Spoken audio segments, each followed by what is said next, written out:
క్రీస్తునందు మాకు అత్యంత ప్రియులైన దేవుని పిల్లలైన మీ అందరికీ ఉదయకాలపు శుభాలు వందనములు తెలియజేస్తూ నేటి అనుదిన వాక్య ప్రత్యక్షత కొరకు మిమ్మల్ని అందరినీ ప్రేమపూర్వకంగా ఆహ్వానాన్ని తెలియజేస్తూ ఉన్నాను. రండి, పరిశుద్ధ గ్రంథమైన బైబిల్ నుండి జకరియా గ్రంథం 8వ అధ్యాయం 13వ వచన భాగంలో దేవుని వాక్యం ఈ రీతిగా సెలవిస్తూ ఉంది.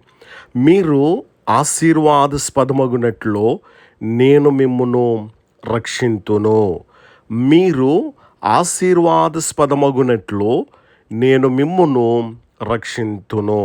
ప్రభునందు ప్రియ దేవుని బిడ్డలారా, చదవబడినటువంటి లేఖన భాగంలో మనము ఆలోచించగలుగుతూ ఉన్నప్పుడు మన దేవుడు ఎట్లాంటి వాడు అనంటే గనక శిక్షించేవాడు మాత్రమే కాదు, రక్షించేవాడు కూడా. ఆయన కూల్చివేయడమే కాదు, మళ్ళీ కట్టువాడు. అంత మాత్రమే కాదు, శాపకరమైనటువంటి స్థితిని ఆశీర్వాదకరమైనటువంటి స్థితిగా మార్చగల మహోన్నతుడైనటువంటి దేవుడు. దేవునికి మహిమ కలుగునుగాక. అలాగైతే కనుక ఈరోజు దేవుడు మనతో చెప్పేటువంటి మాట, నేను మిమ్మును రక్షిస్తాను, మీరు ఆశీర్వాదాస్పదమగుదురు అని చెప్పేసి. అంటే దేవుడు రక్షించుటకు ముందు పరిస్థితిని చూస్తూ ఉంటాడు. జకరియా కాలంలో యూదులు బబులోను చెరలో నుండి తిరిగి వచ్చారు. వారి పరిస్థితి దయనీయంగా ఉంది. దేశం పాడైపోయింది, దేవాలయం కూలిపోయింది, ప్రజలందరూ కూడా నిరుత్సాహంలో ఉన్నారు. ఇతర జనాలు వారిని హేళన చేశాయి.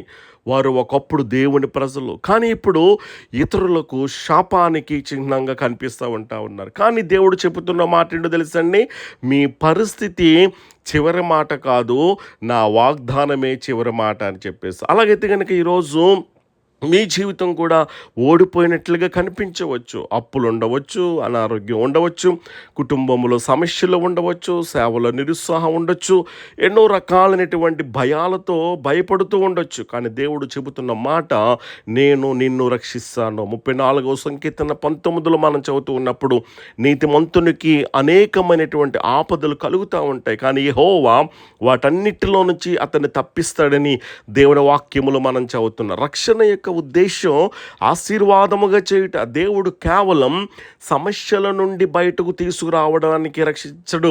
ఆయన ఉద్దేశం నీవు ఆశీర్వాదంగా ఉండాలి, నేను ఆశీర్వాదకరంగా ఉండాలని. అబ్రాహాముతో కూడా ఇదే చెప్పాడు కదా, 12వ అధ్యాయం 2వ వచన భాగంలో ఆదికాండ గ్రంథం, నేను నిన్ను ఆశీర్వదిస్తాను, నీవు ఆశీర్వాదకరమైనటువంటి వ్యక్తిగా ఉంటావు. దేవుడు నిన్ను ఆశీర్వదిస్తే అది నీ కోసమే కాదు, నీ కుటుంబం ఆశీర్వదించబడాలి, నీ సంఘం ఆశీర్వదించబడాలి, నీ గ్రామం ఆశీర్వదించబడాలి, నీ ద్వారా అనేకులు క్రీస్తును తెలుసుకోవాలి. ఉదాహరణకి యోసేపును దేవుడు చెరసాలలో నుండి బయటకు తీసి ఐగుప్తు దేశం అంతటికీ కూడా ఆశీర్వాదంగా చేశాడు. దావీదును గొర్రెల కాపర స్థితి నుండి ఇజ్రాయేలు రాజుగా నిలిపాడు. శాపకరమైనటువంటి స్థితిని ఆశీర్వాద స్థితిగా మార్చేటువంటి దేవుడు మన దేవుడు. ఈ వాక్యంలో ఒక గొప్ప మార్పు కనిపిస్తూ ఉంది. అక్కడ ఏమని గనక మనం ఆలోచించగలిగినట్లయితే, మీరు ఎలా ఉంటారంట, ఆశీర్వాదముగా ఉంటారు, శాపకరమైన వ్యక్తులుగా మీరు ఉండరు. ఇది దేవునికి ప్రత్యేకత. బైబిల్ గ్రంథంలో మనం చూస్తూ ఉన్నప్పుడు రాహాబు జీవితాన్ని మనం చూస్తే వేశ్యగా ఆమె జీవించింది, కానీ దేవుని కృప చేత రక్షించబడినటువంటి ఆమె మెస్సియాకే వంశావళిలో చోటు పొందుకున్నట్లుగా లేఖనాలు మనం చూస్తూ ఉన్నాం. మనిషి దుష్టరాజే, కానీ పశ్చాత్తాపడినప్పుడు అద్భుతమైనటువంటి దేవుని కృపను పొందాడు. సౌలు సంఘాన్ని హింసించినటువంటి వాడు, కానీ తరువాత సువార్తకు గొప్ప అపోస్తలుడుగా దేవుడు మార్చినట్లుగా మనం చూస్తుంటున్నాం. దేవుడు మార్చలేని జీవితం లేదు. రక్షణ పొందినటువంటి వారు భయపడాల్సిన అవసరం లేదు. వాక్యం చెబుతున్న మాట, భయపడకుడి, భయం విశ్వాసానికి శత్రువు. భవిష్యత్తు గురించినటువంటి భయం, ఆరోగ్యం గురించిన భయం, ఆర్థిక అవసరాల గురించిన భయం, సేవలో వైఫల్యం యొక్క భయాలు, ఇవన్నీ కూడా మనల్ని ఏం చేస్తాయంటే కనుక మన విశ్వాసాన్ని బలహీనపరుస్తూ ఉంటాయి. కానీ దేవుడు అంటున్న మాట యెషయా 41:10 ప్రకారంగా, భయపడొద్దు, నేను నీకు తోడై ఉంటానని చెప్పేసి. కాబట్టి దేవుడు మనతో ఉన్నప్పుడు భయం అనేది అవసరం లేదు. రక్షించబడినటువంటి వారి చేతులు బలపడాలి. ఈ వాక్యం చివరిలో మనం చదివితే మీ చేతులు బలపడునుగాక అని లేఖనాలు మనం చదువుతాం. దేవుడు రక్షించిన తర్వాత మనం ఎలా ఉండాలంటే కనుక నిర్లక్ష్యంగా ఉండకూడదు. ప్రార్థనలో బలపడాలి, వాక్యములో బలపడాలి, సేవలో బలపడాలి, విశ్వాసములో బలపడాలి, వాక్య ధ్యానములో బలపడాలి. ఉదాహరణకి నెహెమ్యా జీవితాన్ని మనం చూస్తూ ఉన్నప్పుడు శత్రువులు భయపెట్టినా అతడు దేవాలయపు గోడలు నిర్మించడం ఏమాత్రం కూడా ఆపలేదు. అతడు ప్రార్థించాడు, ప్రభువా నా చేతులను బలపరచుము అని చెప్పేసి. అలాగైతే కనుక ఈరోజు ఈ మాటలు వింటున్న నా ప్రియ సోదరి, నా ప్రియ సహోదరుడా, ఈరోజు దేవుడు మనతో చెప్పేటువంటి మాట ఏంటో తెలుసా?